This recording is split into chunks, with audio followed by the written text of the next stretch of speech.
Do you believe in predictions? Maybe you do or maybe you don't. Actually, there are things which can make you believe some of them, not each one of them, but maybe just some. There is nothing wrong with it, as some people actually are skilled enough to make people know their future or making the predictions, and so is the case with the very well-known one Nostradamus, a person who was believed to be a French apothecary and a very reputed seer. All about Nostradamus. Though he is well known by the people around, but there are some people out there who don't really know about him, and so to make everyone know, here it is. Nostradamus, whose actual, or you can say full name is Michel de Nostradamus, was one of those reputed seers who published plenitude of prophecies which became famous in the whole wide world, among which the book named as Les Prophéties made him entirely famous all over the world. According to many of those great sources, he is believed to be born on either 14th or 21st of December 1503 in Saint-Rémy-de-Provence, France. Also, his known siblings included Delphine, Jean, Hector, Pierre, Louis, Bertrand, Jean II, and Antoine.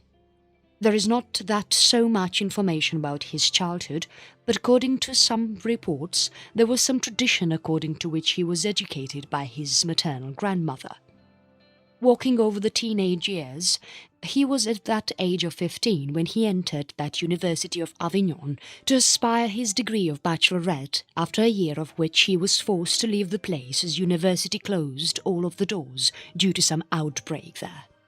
And then after which he travelled countryside for 8 long years from the year 1521, carrying out that research on natural remedies that can help people out in several ways.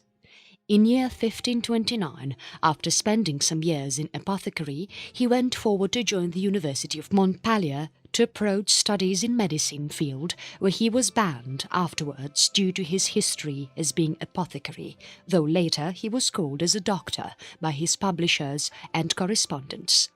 Then, in 1531, he was invited by Jules Caesar Scaliger to visit Agen, where he got married to a woman named as Henriette d'Encausse, from whom he got 2 children who, along with his wife, died in 1534 due to plague, which was the only reason to get him out of that area when he joined over the university to complete his graduation. After his family died, he continued to travel finding over that solution which can get people over this disease, and thus which can bring them relief. And then, as he returned back in 1545, he helped Louis Serre, one of those prominent physicians who was already looking over the solution on how to cope up with plague breakdown in Marseille, after which he himself tackled with the problem in areas like Salon de Provence and Aix-en-Provence. Moving forward to, then he finally settled in Salon de Provence, only with his wife, who he got married in 1547 to the rich widow named Anne Ponsard, and they got 6 children together, among which 3 were girls and 3 were boys.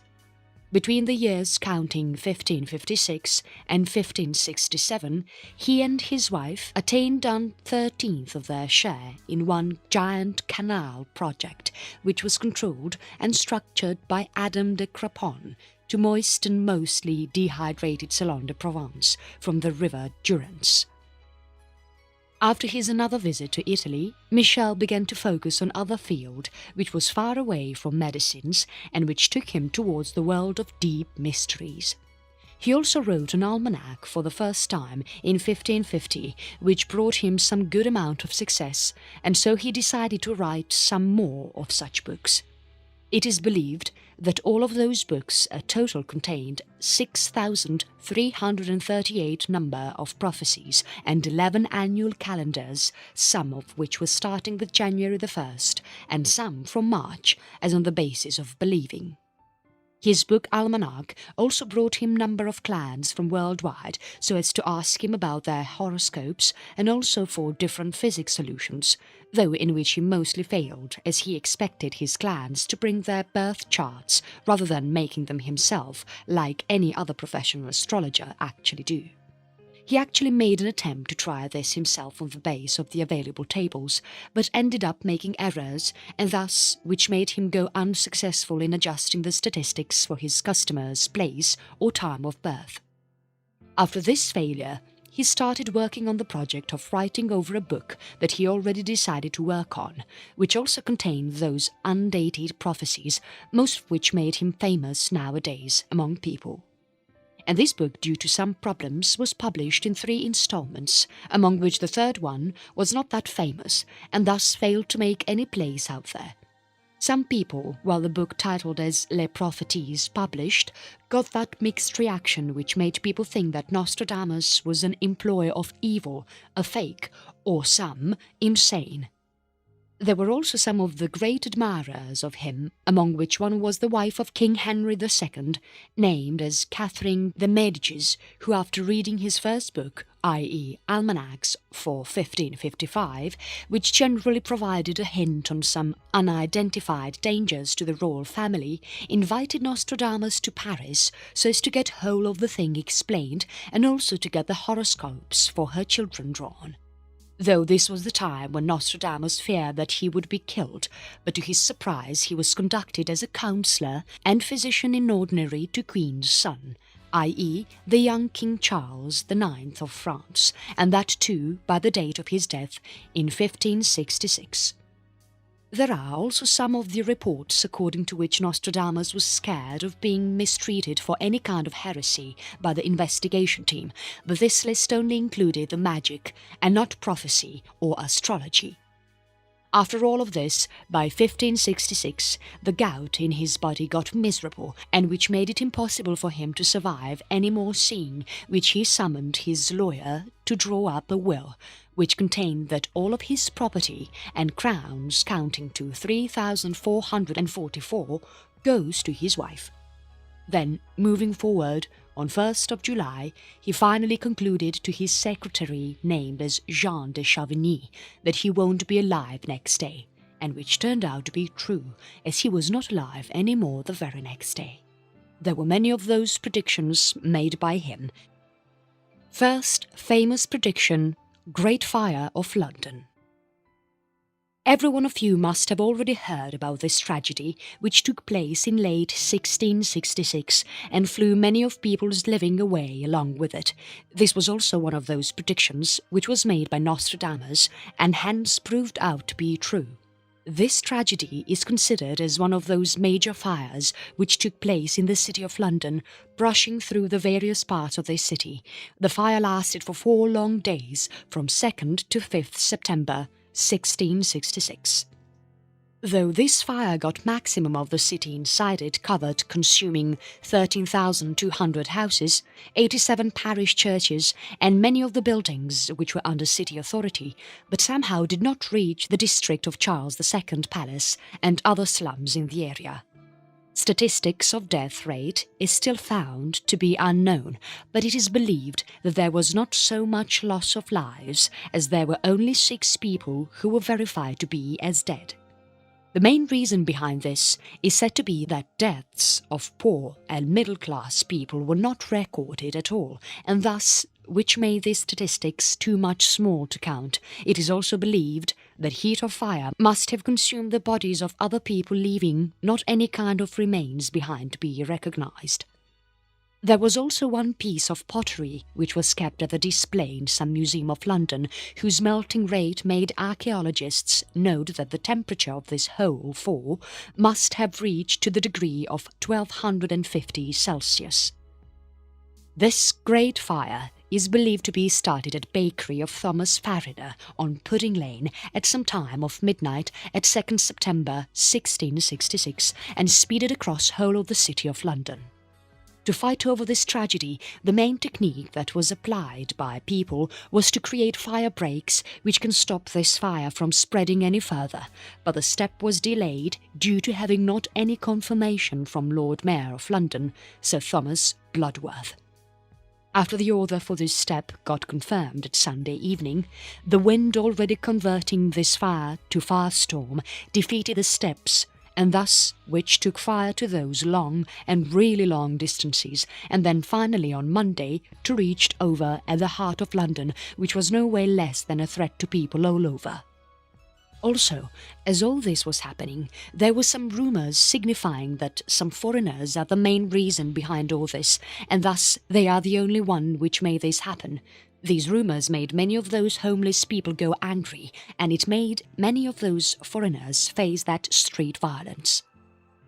Moving over, this fall on Tuesday spread it over most of the city, which also took that St. Paul's Cathedral inside, and thus got it destroyed.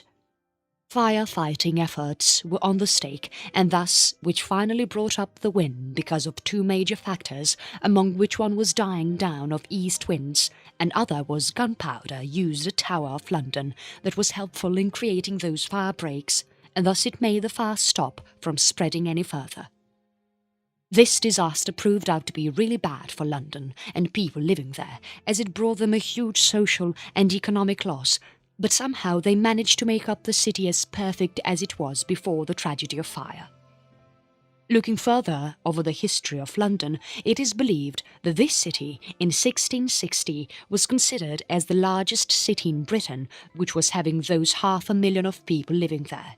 It was also once called as that wooden, northern and inartificial, another name to unplanned, congestion of houses by John Evelyn, and also there was always a fear of the fire hazard, as it was being manufactured all with woods and also had so much crowd over there.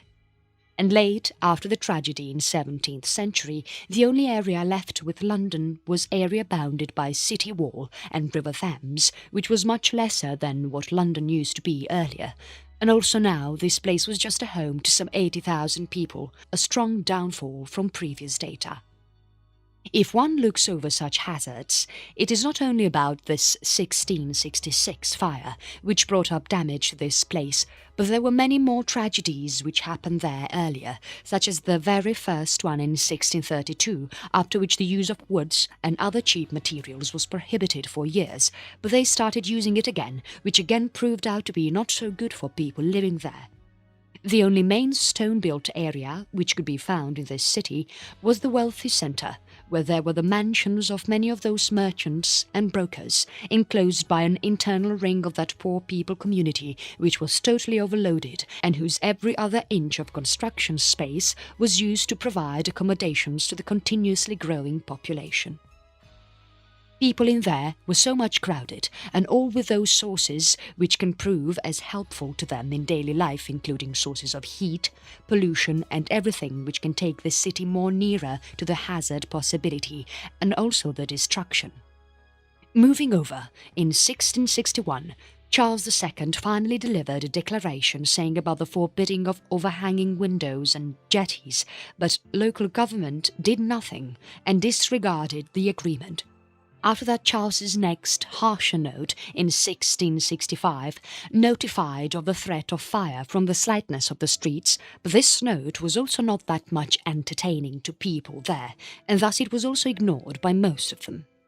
It is also noted according to various reports that London was occupied by lots and lots of black powder, and which can particularly be found at the river front. Also, most of this powder was left in the houses of private residents. It is said that 500 to 600 tons of this powder was stored in the Tower of London. Due to those various time confrontation with fires, there was a community which was at home meant for handling all of those hazards related to fires, and they were known by the name of trained bands. They used to patrol the streets at night so as to keep an eye on any kind of hazard.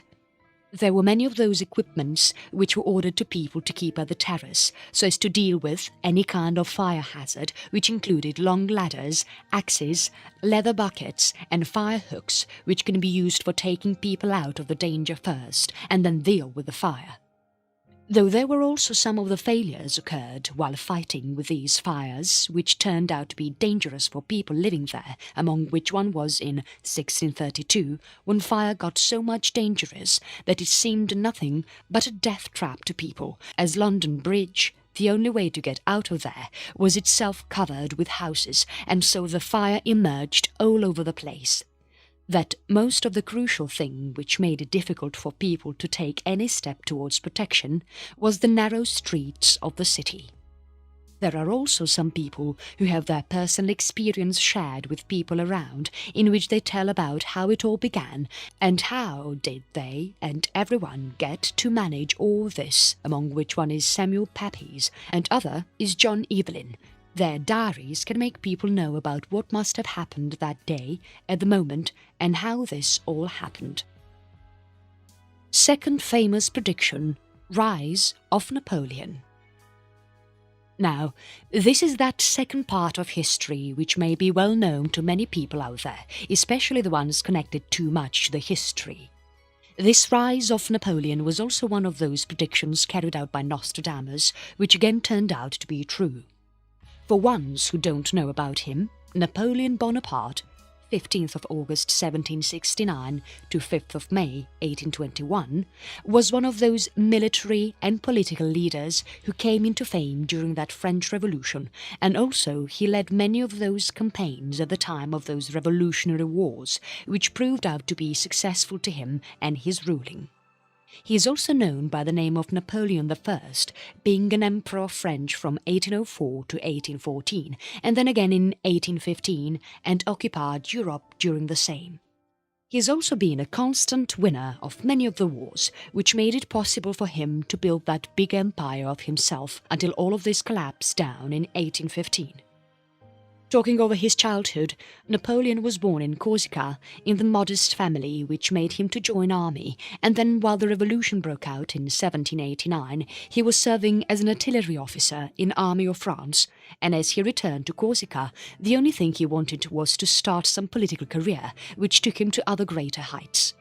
But as the thing didn't really work out, so it brought him back to the military, and thus also he ended up being a commander of the Army of Italy.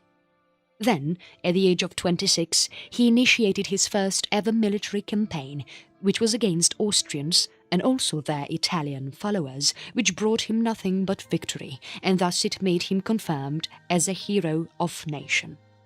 After the whole thing, in 1798, he thought of leading a military expedition to the Egypt that proved out to be a facilitator to his career towards political powers. Also, in 1799, he engineered a coup which made him become that first ever consul in Republic. All of these victories and good things were making him to go further and try on something new, which can be a rise to his career and life, which made him go further, and thus in 1804 he ended up being the first Emperor of French in 1804. There were some of the differences which were being carried upon between France and British since the date 1805. And now was the time to get this partition shattered, which was at last brought in action, as the result of which Napoleon got those crucial victories in the Ulm campaign, and which was not in any way less than a historic achievement over Russia and Austria at the Battle of Austerlitz, and this led to the dismissal of the Holy Roman Empire. After this, in 1806, the Fourth Coalition took up their arms in front of him because Prussia became concerned about rising French effect on the area. Now this was the time when Napoleon had to show over some action to get this problem solved, and so he quickly knocked out Prussia into the clashes of Jena and Auerstedt. With these victories over different rulings made it possible for him to have that great power of him manages people, and also it made him grow that huge empire of his. However, there were also some of the downfalls which made him take those tough decisions, as for example, the one after that attack of the French from Russia in 1812 made him abandon the rule and his powers, although after 2 years of the incident, but at the end he did. He actually got back with the powers in 1815, fighting over those various campaigns which he believed would let him get back to his power, but to his disappointment nothing like that really happened, and thus after a defeat at the Battle of Waterloo he finally decided to abandon all of his powers once again, which led him to nowhere but at an island of St. Helena, where he took his last breath at the age of 51. Among these 8 children born to Carlo Bonaparte, 1746 to 1785, he was a lawyer by profession, and Letizia Romalino Bonaparte, 1750 to 1836, he was the second one, and his family had not that much money to be considered as rich in any respect. It is also said that a year before Napoleon took a birth, France attained Corsica from Genoa, Italy, which made him have that French name added to his last name. As a boy he attended over the school in France, only where he got to learn that French language, and then he was headed towards the army.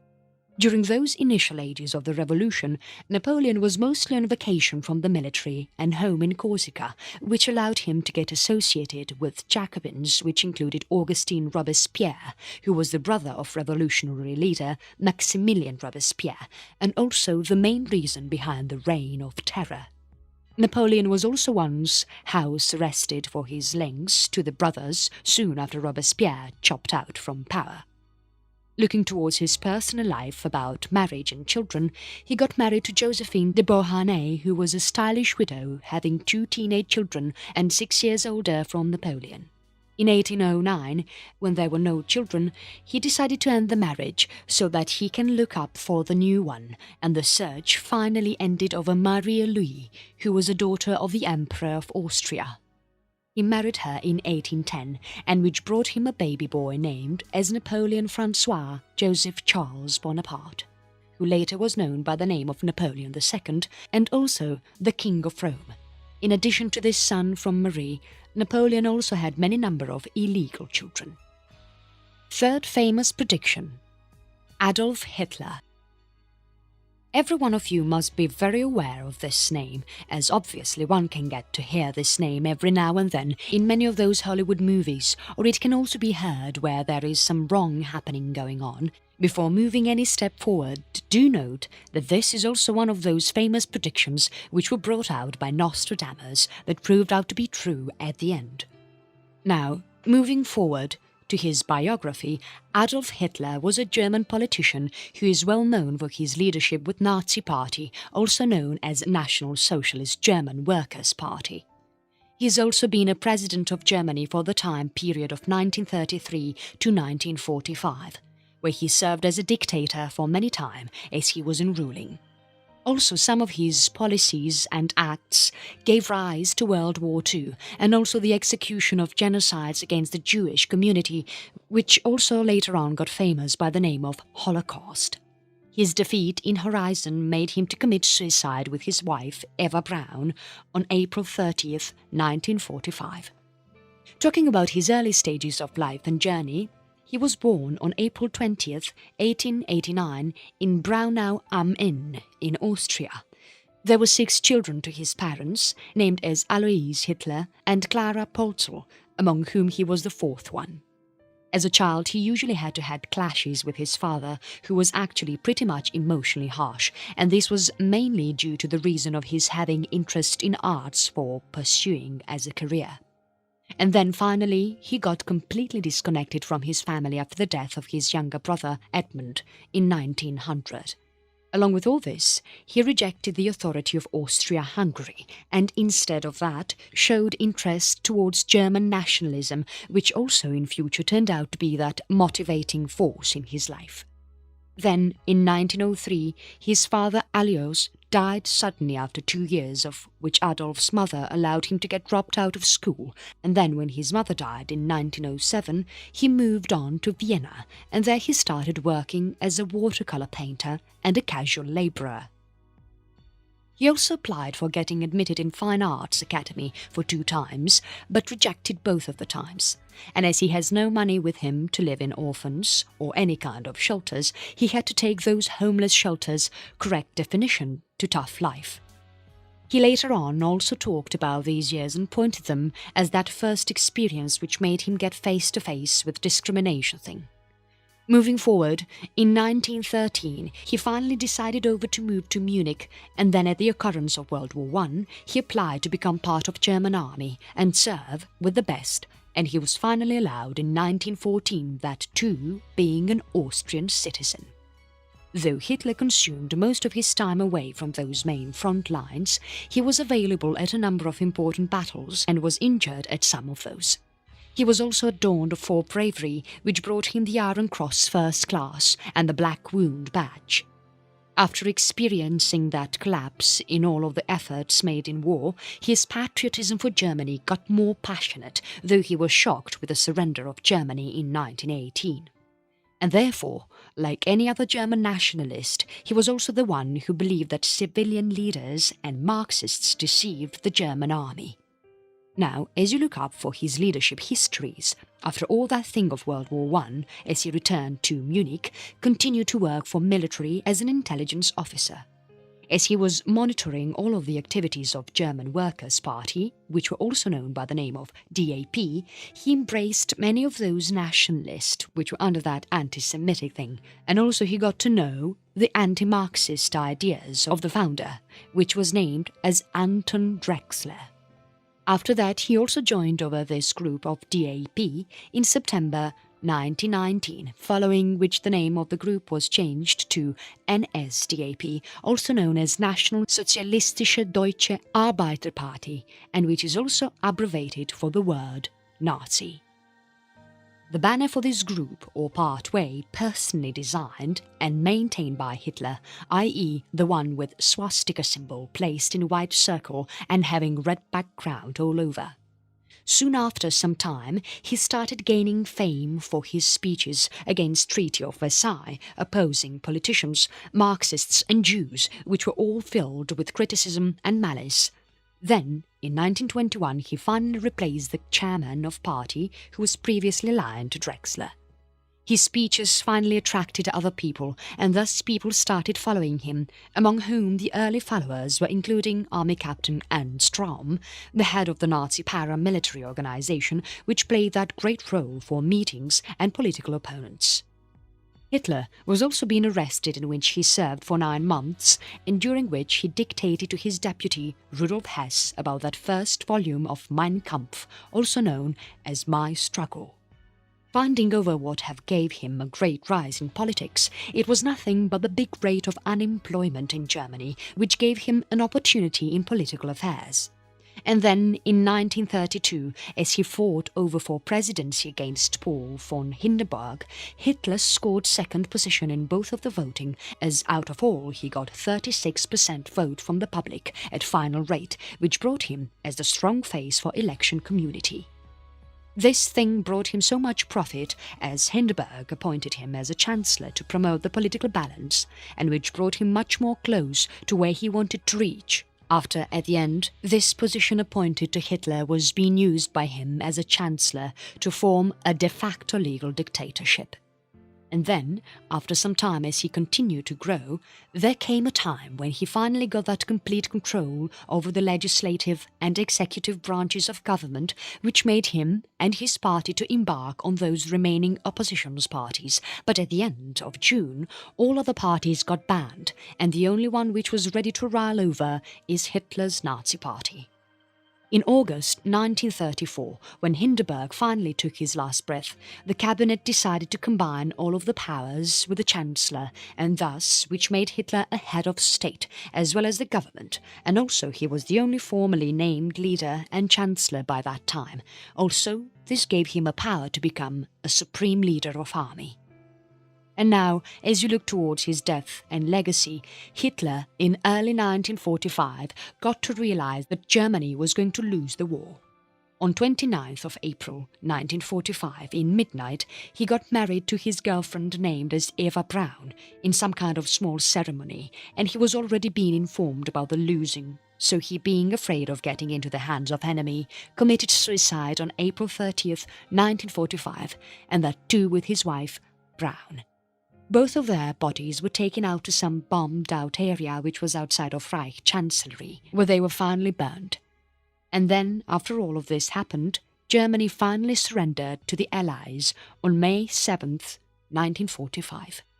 The fourth famous prediction: World Trade Center. This tragedy of World Trade Center is something which is known to every other person, and the more important thing to be noticed here is that this was also one of those predictions made by Nostradamus that turned out to be true at last. Now, looking over the deep discussions, this tragedy took place on September 11th in 2001, the date which actually brought a great threat for people in United States, as there was not only this one tragedy, but three another which took place at different regions of United States as a result of the terrorist plans made by the Islamic terror group Al-Qaeda. This attack resulted into the loss of around 2,996 people's lives, and also there were other 6,000 which were badly injured. So how does this whole actually brought into action? This was actually done using 4 of the airplanes, as they were hijacked by 19 of the Al-Qaeda terrorists, among which 2 planes, i.e. American Airlines Flight 11 and United Airlines Flight 175, were crashed over those north and south towers of World Trade Center to make it have a huge downfall, as a result of which within the time of an hour and 42 minutes, both of the towers collapsed, causing fire, and thus making other buildings in the complex go damaged. And on the other side, the other plane that was the third one, American Airlines Flight 77, was being crashed over the Pentagon located in Arlington County, Virginia, which led to the restricted breakdown of Pentagon's western side. And moving over, the last one, the fourth plane, i.e. United Airlines Flight 93, was directed towards Washington, D.C. in order to get it destroyed, but it got crashed over in the field only at Stony Creek Township, and that happened as the result of the passengers in the plane as they tried hard to fight over the hijackers and thus stop it from happening. All of this destruction caused by these attacks brought that huge loss to United States, which took them to the worst, no matter whether it be that World Trade Center which collapsed and took many other buildings with it, or that Pentagon attack which took that western part of building destructed. The main community which was all behind this whole tragedy was Al-Qaeda, that is the one which was operated by Osama bin Laden, the main person behind all the making and managing. Though it is also believed that Osama at first denied of being linked with this tragedy in any way, which also led to the conspiracies that this whole thing has been brought in action in allowance of US government, but then later on, as he agreed on being the part of all this, all of the conspiracies took their seats down. Future predictions for 2017. Now, reading over those well-known predictions which are linked to our past, it is time that you look over those which you are going to deal with in your future, that is in upcoming years, well especially the 2017 that everyone is looking forward to welcome. Here are some of those predictions which are made by Nostradamus for the upcoming year 2017. Have a look. Merging of North Korea and South Korea. According to those predictions, northern and southern region of Korea are believed to be getting merged, as dictator of North Korea, Kim Jong-un, who is considered as more cruel and dangerous that his father, is going to be dethroned next year. Kim Jong-un, since the death of his father, caused those dangerous crises which brought into action by testing a nuclear weapon and using it against America and South Korea. Use of solar power. It is also said that by 2017 there will be a wider use of solar plants, as this will help in saving the energy and also will bring that positive change to that any kind of climatic condition. Commercial space travel. This is that real agreement, but it is believed that outside of orbital flights things will convert into exponentially more difficult. Moon, asteroids and mining tasks are unlikely goals within the next 2 years. Wars due to global warming.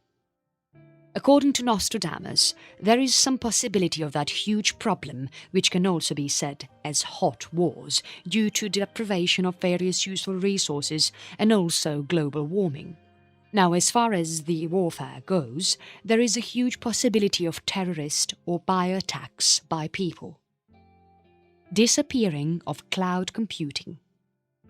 You all must be very much aware of the word cloud computing, as this plays that very huge role in all of our lives as we are getting connected to the technology nowadays.